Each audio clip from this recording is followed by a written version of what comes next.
A pair of $40 sneakers and a pair of $400 sneakers rolled off the same production line, in the same factory, in Vietnam. Same machines, same workers, same materials, same shift. One ended up in a Walmart discount bin, the other got a luxury logo and a 900% markup. This isn't a conspiracy theory, it's how the entire footwear industry works. The brand's doing it. Our names sitting in your closet right now. And once you see the pattern, you can't unsee it. Today we're exposing 5 expensive shoe brands secretly sharing factories with cheap ones. And the brand at number 1 charges 6 times more than its factory neighbor for a shoe with paint that wears off in 2 months. Let's get into it. Before we name names, you need to understand one thing about how this industry actually works. Brands don't own factories. Factories own brands. 2 factories in particular run this entire industry. Pu Chen Corporation in Taiwan and Yuan Industrial in Hong Kong. Together they manufacture roughly 1 in every 5 athletic shoes sold on the planet. Nike, Adidas, Puma, New Balance, Reebok, Asics, Under Armour, Converse, all of them. Same factories, same workers, same machines, same supply chain. The only thing that changes between a $40 sneaker and a $400 sneaker is what happens after the shoe leaves the building. The logo, the marketing budget, the retail markup, the celebrity endorsement deal, the shoe itself, often barely different. Now let's expose the brands doing it. Cole Haan is owned by Apex Partners now, but for over 25 years it was a Nike subsidiary. From 1988 to 2013, Nike owned Cole Haan outright. And Cole Haan dress shoes used Nike Air technology, the same cushioning system Nike puts in $200 sneakers sold inside $300 leather shoes. Here's what most buyers never figured out. The same factories Nike used for athletic footwear in Vietnam and China were producing Cole Haan dress shoes during the entire Nike ownership period.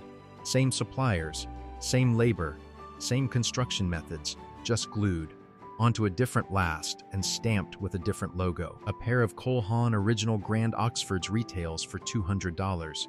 The estimated production cost sits between $25 and $35. That's a 6 to 8 times markup on a shoe built using athletic sneaker manufacturing processes inside the same factory ecosystem that produces $50 sneakers for budget brands. And here's the kicker. Industry audits have flagged Cole Haan dress shoes for using cemented construction, a glued sole, not a stitched welt, under decorative stitching, designed to look like real cobblery. The stitching is cosmetic. The shoe is glued. You're not paying for craftsmanship. You're paying for a Nike subsidiary in a leather costume. Here's a fact almost no one knows. Adidas and Puma were founded by 2 brothers, Adolf Dassler and Rudolf Dassler. They had a fight in 1948, split their shoe factory in half and started competing brands. Today, those 2 rival brands manufacture in the same supplier network across Vietnam, Indonesia, and China. Pu Chen Corporation makes shoes for both. Yuan makes shoes for both. The factories are sometimes literally next door to each other, owned by the same parent supplier, run by the same management. A pair of Adidas Sambas retails for $100. A pair of Puma Suedes retails for $80. Both come out of the same supplier ecosystem. Both use similar materials, suede uppers, rubber, outsoles, basic cotton lining. Estimated production cost on either pair is $12 to $18. The rivalry is marketing, the factories are shared. And here's the part that should bother you. Off-brand sneakers from companies like Cariuma, Vessi, and Greats are made in the same Vietnamese factory complexes, sometimes the exact same buildings, and sell for $60 to $90 with comparable construction. Quality. Some of them use higher-grade materials than the name brands. You're paying $100 for stripes you could get without stripes for $60. This one hurts because Allen Edmonds built its name on American craftsmanship. Made in Wisconsin, heritage shoemaking, Goodyear welt construction, the whole pitch. Here's what they don't put on the marketing materials. Allen Edmonds was acquired by Caleres in 2016. Caleres is the same parent company that owns Famous Footwear, the discount mall chain selling shoes for $40 to $80 next to the food court. Since the acquisition, Allen Edmonds shifted significant portions of production to a facility in the Dominican Republic. The cutting and initial assembly happens there. Final finishing happens in Wisconsin. That's the legal threshold required to still print "Made in USA" on the box. A pair of Allen Edmonds Park Avenues retails for $445. The estimated production cost is $60 to $80. Meanwhile, Caleres-owned Famous Footwear sells Goodyear welted dress shoes from comparable Dominican facilities for $90 to $120. Same parent company, same region, same construction method, 5 times the price, and longtime customers have noticed. Forums dedicated to Allen Edmonds are full of buyers, reporting that pre-2016 pairs feel noticeably different from post-acquisition pairs. The leather is thinner, the finishing is less crisp, the QC has slipped. That's what happens when a heritage brand becomes a portfolio asset. You're not buying Wisconsin craftsmanship, you're buying Wisconsin finishing on a Dominican shoe owned by a discount footwear conglomerate.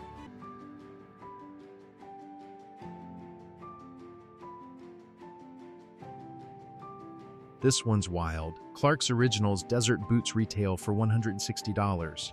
They're manufactured primarily in Vietnam through OEM contracts. The exact factories Clark's uses also produce footwear for Skechers, Hush Puppies, and Rockport, all sitting at $50 to $90 retail. The leather supply chain is shared too. Clark's sources crepe rubber and suede from the same tanneries in India and Pakistan that supply mid-market brands. The construction is cement construction, glued, not stitched, the same method used in $40 boots from your local TJ Maxx. A pair of Clark's desert boots costs $15 to $20 to produce. They retail for $160. That's an 8 times markup on a glued boot from a shared supplier. Walk into any Skechers store and you'll find suede chukka boots for $65. Built in the same factories, with the same construction, using leather from the same tanneries. Different logo. Quarter of the price. The Clark's brand has been around since 1825. The desert boot design is iconic. None of that changes the fact that the shoe in the box was made in a Vietnamese factory next to a $40 boot for a brand you've never heard of. You're paying for 200 years of marketing. The boot itself is generic.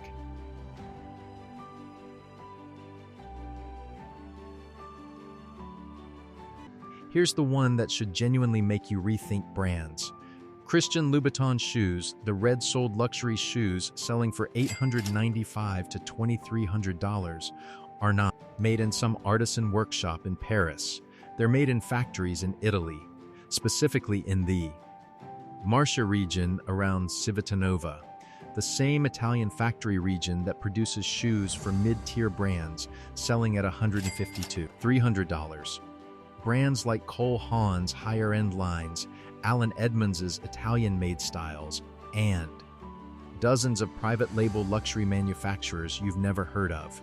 Independent investigations have estimated Louboutin's production cost at $150 to $250 per pair, including the leather upper, the construction, and the famous red lacquer. Retail price is $895 minimum. That's a 4 to 6 times markup. And the red sole that defines the brand? Independent wear tests show the lacquer wears off. In fewer than 10 outings on city pavement, the thing you're paying $700 extra for grinds off the bottom of the shoe in 2 months. After that, you have a $250 Italian-made shoe with a scuffed red bottom and a logo on the inside. The Italian factories making Louboutins aren't unique to Louboutin. They produce for multiple luxury and mid-tier brands simultaneously. The leather comes from the same tanneries that supply $300 brands. The lasts are similar. The construction methods overlap. What you're paying for is the Red Soul trademark and the boutique on Fifth Avenue, not the shoe. CNN once ran a side-by-side test comparing a pair of authentic Louboutin against a $53 look-alike. The result? The real pair lost 30 to 45% of its resale value the moment it left the boutique. The look-alike held its value better than the original. That's the entire luxury footwear industry in one sentence. 5 brands, 5 different prices. One shared truth: the factories don't change. The workers don't change. The materials barely change. What changes is the logo, the marketing budget, and the retail markup. Haan and Nike, Adidas and budget sneakers, Allen Edmonds and famous footwear, Clarks and Skechers, Louboutin and mid-tier Italian brands. Same buildings, same workers, different price tags. This is how the footwear industry works. And the only reason you don't know about it is because no one in the industry has any incentive to tell you what this means for you. The next time you're standing in a store deciding between a $400 shoe and a $100 shoe, ask one question: what am I actually paying for? If the answer is better materials, verified construction, named factory, and lifetime resoliability, pay for it. That's real value. If the answer is, I trust the brand, that's a marketing campaign that worked on you. The factories don't lie. The logos do. Look for stitched welts, not glued soles. Look for transparent supply chains, not heritage. Stories. Look for brands that publish their factory locations and material specs, not brands that hide behind boutique aesthetics. The good brands tell you exactly what you're buying. The bad brands tell you a story. If this changed how you look at price tags, subscribe. We're breaking down every brand in this industry, what's worth your money, what isn't, and which logos are charging you 10x for the same factory. Next video, we're going deeper. Which brands actually hold their value in 5 years, and which ones drop to zero? Because some of these $400 shoes are worth $300 in resale. Others are worth $20. Drop a comment below. Which brand on this list shocked you the most? I read every comment. You won't want to miss the next one.